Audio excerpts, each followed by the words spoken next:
Kairo shows up back in the city from a portal. That's when it hit him what he saw from the future portal that he may be faced with years later, but in the meantime, while the main story continues, the city breathes a little easier now.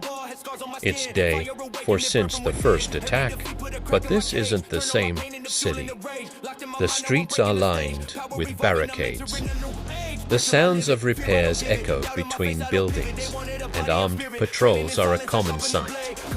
Amidst the cautious quiet, people have started whispering a name, a title, the red shirt.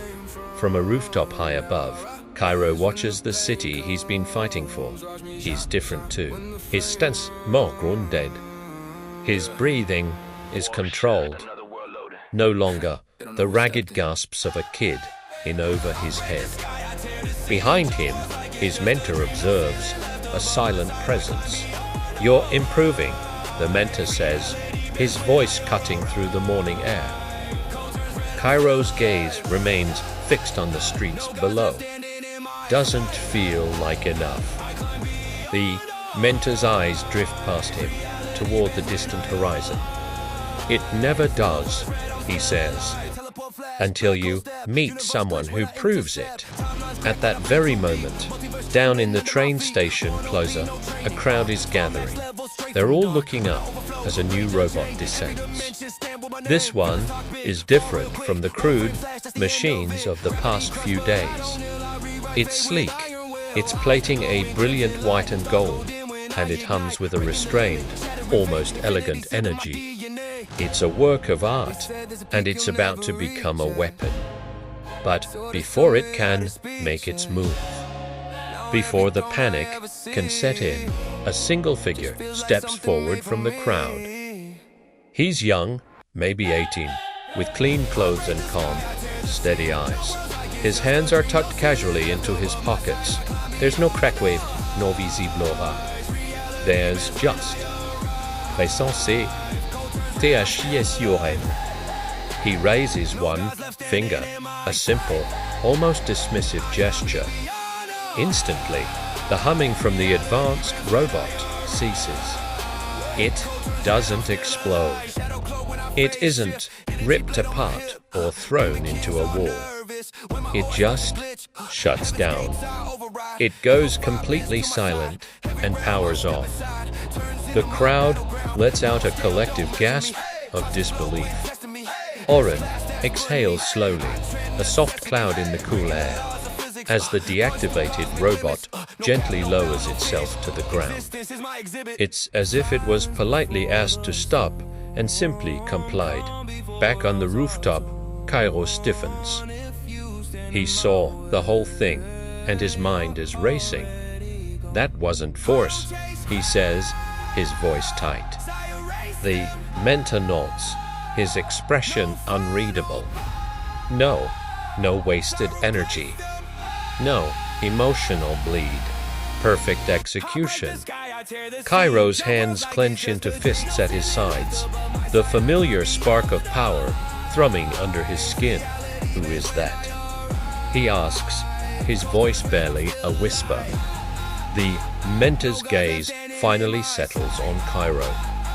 "Your problem." A moment later, Kairo lands in the plaza, his arrival kicking up a small cloud of dust. He stands across from Oren. The air between them is strange. It's not tense or aggressive, but measured, like two masters of a craft assessing each other for the first time. Arain's eyes flick down to Kairo's signature red shirt, and a slight, knowing smile touches his lips. "So you're the unstable one." The words hit Kairo like a physical blow. He bristles, his pride wounded. "I saved this city." Arain's smile doesn't fade. "You survived saving it," he corrects gently. "That's a different thing." Kairo's red aura begins to flicker around him, an uncontrolled reaction to his rising frustration. Arain's aura, however, remains completely dormant. It's there, You can sense the immense power, but it's perfectly still, perfectly contained. This is where the difference becomes painfully clear. Kairo takes a step forward, and the ground beneath his feet subtly cracks from the raw power leaking out of him. Then, Oren takes a step forward. The ground remains completely untouched. There's not so much as a disturbed pebble.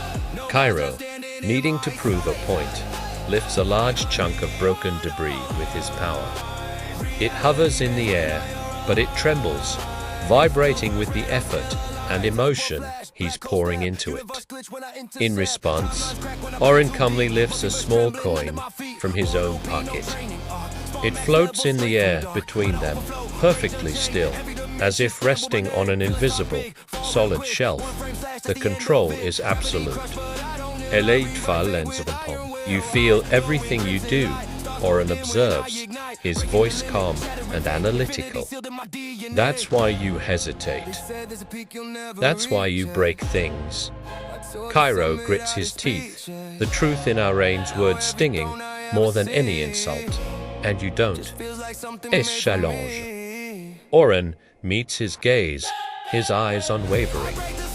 No, he states simply, because I decided a long time ago never to lose control. Suddenly, an alarm blares from the edge of the city. Another robot. But this one is moving with terrifying speed, charging directly at the two of them. Kairos hints force. Todo ateu salve donne. He's already moving, but Oren gently places a hand on his arm, stopping him. Watch! Oren doesn't move his feet. He doesn't raise his voice or even change his expression. He just stands there as the robot barrels toward them. But something impossible happens. Reality itself seems to bend and reorder around the charging machine. Its momentum, the sheer physics of its charge, just dissolves. It stops dead in its tracks, frozen mid-step only a few feet away. Oren calmly walks up to it and taps its chest with one finger. The entire machine folds in on itself, piece by piece, as if it were an intricate metal puzzle box being solved and put away. There's no explosion, no crash, not even a sound. Just a neat, compact cube of metal where a terrifying weapon once stood. Kairo just stares, his mind completely unable to process what he just witnessed. How? He asks, the word barely escaping his lips. Oren turns back to him, his expression serious now. I don't fight the world, Kairo. I align with it. Later, back on the rooftop, Kairo stands alone, replaying the scene over and over in his head. In the distance, he can see Oren and the mentor speaking quietly. For the first time, Kairo feels something new. It isn't fear, and it isn't anger, it's pressure. The crushing weight of a standard. He now knows he's nowhere near. He's better, Kairo says to himself, the admission quiet and heavy. You're just beginning. Kairo looks back toward Oren, and their eyes meet across the distance. Oren gives a small, respectful nod. When you stop leaking power, Oren calls out, his voice carrying clearly on the wind, come find me. Onduitat etern winter the sea. As the sun begins to set, casting long shadows across the skyline, Kairo stands on the rooftop. He clenches his fists tightly, feeling the familiar surge of uncontrolled energy. But then, remembering Arain's impossible calm, he forces himself to relax. He unclenches his fists, takes a slow breath, and focuses. The chaotic energy around him instantly calms, the air settling into a peaceful stillness. It's a small step, a tiny victory. But it was deliberate. It was a choice. I won't lose control, Kairo vows, his voice filled with a new kind of determination.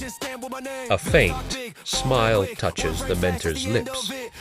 Good, he says, turning to look out at the darkening horizon, because next time, you won't be fighting robots. Kairo scratches his neck, seeing an evil symbol on his neck. The mentor, that was Kairo in his 50s, had saw the symbol and told Kairo that's not good. Two paths.